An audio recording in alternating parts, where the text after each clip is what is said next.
প্রিয় দর্শক, পৃথিবীর সবচেয়ে বিখ্যাত টাওয়ারের সামনে থেকে আপনাদের সকলকে স্বাগত জানাচ্ছি। পুরো পৃথিবীতে যখন আমরা বিভিন্ন টাওয়ারগুলোকে হিসাব করে থাকি, চোখ বন্ধ করে সবার চোখের মণি যেন যে টাওয়ারটা, সেই আইফেল টাওয়ারটাকে আমার পিছে দিয়ে খুব সুন্দর করে দেখতে পাচ্ছি। আজকে প্রিয় দর্শক, এই যে ফ্রান্সের রাজধানী প্যারিসে যে বেড়াচ্ছি, প্যারিসের আইফেল টাওয়ার সম্পর্কে বিভিন্ন রকমের তথ্য আমি আপনাদেরকে এই ভিডিওতে জানানোর চেষ্টা করব। একটু সামনে ওই কোণা দিয়ে হাঁটা শুরু করি। আইফেল টাওয়ার দেখানোর আগে আপনাদেরকে দেখাতে হবে সেন নদী, যে সেন নদীর পাড়েই আইফেল টাওয়ারটাকে তৈরি করা হয়েছিল। আমার সামনে দেখতে পাচ্ছি বিখ্যাত সেন নদী, যেটা 777 কিলোমিটার পথ পাড়ি দিয়েছে ফ্রান্সের সে দক্ষিণ পূর্বাঞ্চল থেকে। এই নদীটা প্যারিসের উপর দিয়ে কিন্তু পার হয়ে গেছে। দর্শক, 1889 সালে এই সেন নদীর পাড়ে একটা বিখ্যাত মেলা আয়োজন করা হচ্ছিল, যে মেলাতে পুরো পৃথিবীর বিভিন্ন প্রান্ত থেকে অনেক অনেক দেশ অংশগ্রহণ করার কথা ছিল, অবশ্যই অংশগ্রহণ পর্যন্ত করেছিল। সেই মেলার জন্য যে অনেক অনেক স্থাপনা তৈরি করা হয়েছিল, তার ভিতরে একদম কেন্দ্রবিন্দু হিসেবে এই আইফেল টাওয়ারটাকে এই জায়গায় স্থাপন করা হয়েছিল। 1887 সাল থেকে নির্মাণ কাজ শুরু হয়ে 1889 সাল পর্যন্ত এটা নির্মাণ কাজ চলেছে। 1889 সালের মে মাসের 15 তারিখে আইফেল টাওয়ারটাকে উদ্বোধন করে দেওয়া হয়েছিল। এখান থেকে যদি জুম করে আমি আপনাদেরকে উপরের দিকে দেখাই, দেখেন দ্বিতীয় তলায় কত কত মানুষ সেখানে দাঁড়িয়ে আছে। এমনকি আইফেল টাওয়ারের একদম চূড়া পর্যন্ত ওঠার সুযোগ পর্যন্ত আছে। প্রিয় দর্শক, আসেন আজকের এই ভিডিওতে আমরা হেঁটে হেঁটে আইফেল টাওয়ারের পাশ দিয়ে দিয়ে চক্কর দেই। পিছে একটা বাগান অঞ্চল আছে, সেখানে পর্যন্ত যাই এবং বিভিন্ন রকমের ঐতিহাসিক সাংস্কৃতিক তথ্যগুলা আমরা জানতে থাকি। দেখতে পাচ্ছেন এখানে কত কত মানুষের ভিড় দেখতে পাওয়া যাচ্ছে। এখানকার মানুষজন এখানকার চলমান বিভিন্ন রকমের পারফরমেন্স দেখছে। খুবই উৎসব মুখর একটা পরিবেশ। এখান থেকে আমরা যে সিঁড়িটা দেখতে পাচ্ছি, এই সিঁড়ি দিয়ে আপনি নেমে যাবেন সোজা বরাবর রিভার ক্রুজের দিকে। ওখানে যদি চলে যান, আপনি জনপ্রতি বাংলাদেশী টাকায় প্রায় 2-2.5 হাজার টাকা খরচ পড়বে। সেরকম একটা খরচে রিভার ক্রুজে উঠবেন, 1 ঘন্টা 1 ঘন্টা প্যারিসের সেন নদী ধরে আপনি ঘুরে বেড়াবেন। আসেন দর্শক, আমরা যেভাবে সামনে হাঁটছিলাম সেভাবে করে সামনে চলতে থাকি। এ মুহূর্তে রাস্তা পার হচ্ছে এবং রাস্তার এপাশ থেকে দেখেন আইফেল টাওয়ারটাকে দেখতে কি সুন্দর লাগছে। ভবনের নিচ থেকে ওই চূড়া পর্যন্ত 1083 ফুট উচ্চতা আছে। এখানে একটা সুন্দর বাগান অঞ্চল আছে। আসেন আমরা সোজাই বাগানের ভিতরে প্রবেশ করি। আমার পাশ দিয়ে যে লাইনটা দেখতে পাওয়া যাচ্ছে, ইনাদের হাতে ইতোমধ্যে টিকিট আছে। আমি এই ভিডিওটা যখন ধারণ করছি, ইতোমধ্যে আইফেল টাওয়ারের উপরের দিকে উঠে এসেছি, তাই স্বাভাবিকভাবে তার একটা ভিন্ন ভিডিও আপনারা পাচ্ছেন। দর্শক, আইফেল টাওয়ারে যদি আপনাদের প্রবেশ করতে হয়, এই যে বাগান অঞ্চলের পাশ দিয়ে বিভিন্ন গেট পাবেন এবং এসব গেটের আশপাশে আপনারা প্রচুর পরিমাণে মানুষের ভিড় দেখতে পাবেন। জনপ্রতি বাংলাদেশী টাকায় প্রায় 2-2.5 হাজার টাকায় আপনি সিঁড়ি বেয়ে এই যে এখান থেকে যদি দেখাই, দেখেন ফার্স্ট ফ্লোর এবং সেকেন্ড ফ্লোর পর্যন্ত আপনি যেতে পারছেন। সিঁড়ি দিয়ে উঠতেও যেরকম অনেক সময় লাগে, লাইন ঠেলে টিকিট কাটতেও যথেষ্ট পরিমাণে সময় লাগে।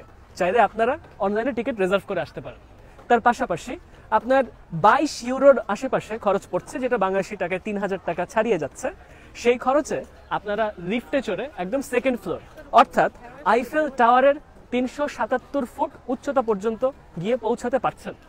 এছাড়া আপনারা 35 ইউরোর আশেপাশে একটা টিকিট মূল্য পড়ছে, যার মাধ্যমে আপনারা লিফটে চড়ে একদম ওই যে ওই টপে অর্থাৎ 900 ফুটের কাছাকাছি একটা উচ্চতায় গিয়ে পৌঁছে যাচ্ছেন।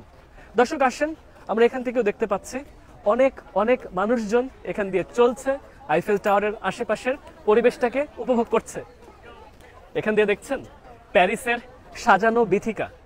প্যারিস নিয়ে অনেক অনেক রচনা ইতিমধ্যে লেখা হয়েছে, অনেক কবিতা, অনেক উপন্যাস লেখা হয়েছে এবং সেগুলোর অনেক কিছু আমরা আমাদের ন্যাশনাল কারিকুলামেও পড়াশোনা করেছি অনেক সময়। দেখেন দর্শক, পারির যে দালান কোঠাগুলো, এর স্থাপত্য রীতি পুরো পৃথিবীতে অনন্য। একটা সাদাটে ভাব থাকে আভিজাত্যপূর্ণ ফ্রান্সের বিভিন্ন দালান কোঠাগুলোর। এই ভিডিওটা করার সময় দেখতে পাচ্ছি আমার পশ্চিম বরাবর সূর্য ওইদিকে একটু করে হেদে পড়া শুরু করছে, বা 2 থেকে 2.5 ঘন্টা পরে সূর্যাস্ত। দর্শক, আমার সামনে এটাই হচ্ছে সাজানো বাগান অঞ্চল। তবে তার উল্টো পাশে আইফেল টাওয়ার কিছু দেখতে পাচ্ছি। দেখেন, আমি জুম করে লিফটটার দিকে যদি তাকাই, দেখবেন একটা লিফট নামছে। এই যে এইসব লিফটে চড়ে মানুষজন আইফেল টাওয়ারের নিচ থেকে ওপর পর্যন্ত উঠে যাচ্ছে। 1889 সালে যখন আইফেল টাওয়ার উদ্বোধন করা হলো মে মাসে, জুন মাস নাগাদ হাইড্রোলিক সিস্টেম ব্যবহার করে এখানে এলিভেটর চালু করে দেওয়া হয়েছিল। দেখেন দর্শক, নিচ থেকে টাওয়ারটাকে দেখতে কি সুন্দর লাগছে। নিচের যেই ব্যাপ্তিটা দেখতে পাচ্ছেন, আমি এখান থেকে জুম করে ফার্স্ট ফ্লোরটাকে দেখতে পাচ্ছি। ফার্স্ট ফ্লোরের ভেতরে দেখেন মানুষ হাঁটা চলাফেরা করছে। তার পাশাপাশি এই ফার্স্ট ফ্লোরের উপরের হাঁটাপথে একটা কাঁচ ঘেরা ওয়াকওয়ে পর্যন্ত আছে, যে ওয়াকওয়েতে আপনি দাঁড়িয়ে নিচের বাগান অঞ্চল সহ নিচে যে মানুষ চলাফেরা করছে তার দৃশ্যগুলোকে সুন্দর করে দেখতে পারবেন। প্রিয় দর্শক, প্যারিসের এই আইফেল টাওয়ার কেন্দ্রিক আমি আবার একটু ঐতিহাসিক প্রেক্ষাপটে ফেরত যাই। এই যে এখানে একটা বিশাল বড় অনুষ্ঠান হবার কথা ছিল এবং আইফেল টাওয়ারটাকে তৈরি করা হলো, প্যারিসের সাধারণ মানুষ এক ফোঁটাও এই আইফেল টাওয়ারকে পছন্দ করতে পারেনি। প্রায় ৭৩০০ টন লোহার ব্যবহার করা হয়েছিল এই আইফেল টাওয়ারটাকে বানানোর জন্য। সাধারণ মানুষজনের কাছে মনে হচ্ছিল এই আইফেল টাওয়ারের ভিতরে যেন রুচিবোধের অভাব আছে। গুস্তাভে আইফেল, যিনি এটা চিফ ইঞ্জিনিয়ার হিসেবে কাজ করেছিলেন, যার নামে আইফেল টাওয়ারটাকে এই মুহূর্তে আমরা এখানে দেখতে পাচ্ছি, তার কোম্পানি ২০ বছরের জন্য আইফেল টাওয়ারটাকে রাখার কন্ট্রাক্ট পেয়েছিলেন। তবে ২০টা বছর চলে যাওয়ার পরে প্যারিসের যে মনে হয় সিটি কাউন্সিল বা এখানকার যারা অথরিটি ছিলেন তাদের কাছে মনে হয়েছিল আরো অল্প কিছুটা সময় আইফেল টাওয়ারকে রাখা যেতেই পারে। তবে আইফেল টাওয়ার কি আসলেই এখানে চিরস্থায়ী হবে কিনা এই ব্যাপারে মূল সিদ্ধান্তটা একমাত্র ১৯৩০ সালের পরবর্তী সময় গিয়ে হয়েছে। এটা পৃথিবীর সর্বপ্রথম ২০০ এবং ৩০০ মিটারের মাইল ফলককে পার করা টাওয়ার। অর্থাৎ এটা একই সাথে ২০০ মিটারের মাইল ফলককে যেমন পার করেছিল, ৩০০ মিটারের মাইল ফলককেও পার করেছিল। ৯৮৪ ফুট উচ্চতায় ১৮৮৯ সালে আইফেল টাওয়ারটাকে স্থাপন করা হয়েছিল। তবে কালে কালে একটু একটু করে অ্যান্টেনা, রেডিও সিস্টেম, এটা সেটা করে আইফেল টাওয়ারের উচ্চতাকে একটু একটু করে বাড়ানো হচ্ছিল এবং এই উচ্চতা বাড়ানোরও রীতিমতন কিছু মজার প্রেক্ষাপট পর্যন্ত ছিল। ১৯৩০ সালে আইফেল টাওয়ার দীর্ঘ ৪১ বছর পরে তার রাজকীয় সত্তা হারালো, অর্থাৎ তার যে পৃথিবীর সর্বোচ্চ টাওয়ারের যে তকমাটা ছিল সেখান থেকে সে নেমে গেল। ১৯৩০ সালে নিউ ইয়র্কে ক্রাইসলার বিল্ডিং তৈরি করা হলো, যেটা আইফেল টাওয়ারকে উচ্চতায় ছাড়িয়ে গেল। পরবর্তীতে ১৯৫৭ সালে আইফেল টাওয়ারে কিছু অতিরিক্ত অংশ সংযোজন করার পরে এটা আবারও ক্রাইসলার ভবনকে ছাড়িয়ে গেছিল উচ্চতায়। তবে সেটুকু সময়ের ভিতরে ইতোমধ্যেই আইফেল টাওয়ার এবং ক্রাইসলার বিল্ডিংকে আরো অনেক রকমের ভবন উচ্চতায় পার হয়ে গেছে। দর্শক, বর্তমানে আইফেল টাওয়ারের যে সামগ্রিক উচ্চতা আমরা দেখতে পাচ্ছি ১০৮৩ ফুট বা ৩৩০ মিটার উচ্চতায় আছে। সর্বশেষ সংযোজনটা ২০২২ সালে পর্যন্ত হয়েছিল। ২০২২ সালে কয়েক ফুট উচ্চতা বাড়ানো হয়েছে। প্রিয় দর্শক, আইফেল টাওয়ারের ৪টা মূল তলা আছে এবং ৪টা তলার ভিতরে তিনটা তলাতে সাধারণ মানুষজন চলাফেরা করতে পারে। মাঝে একটা তলা আছে যেটা আসলে কি, ওই যে তখনকার সময়কার মানুষজন যেন থাকতে পারে সে থাকার মতন ব্যবস্থা ওই যে তৃতীয় তলা যে দেখতে পাচ্ছি সেখানে কোথাও করা হয়েছিল। এবং একদম সর্বোচ্চ যে টপটা ছিল সেটা ছিল দৃশ্যপট দেখার ব্যবস্থা হিসেবে। দর্শক আসেন আমরা একটু বাগান অঞ্চলটাতে প্রবেশ করি। এই বাগান অঞ্চলে দেখতে পাচ্ছেন ইতিমধ্যেই অনেক মানুষজন বসে এখানকার পরিবেশটাকে উপভোগ করছে।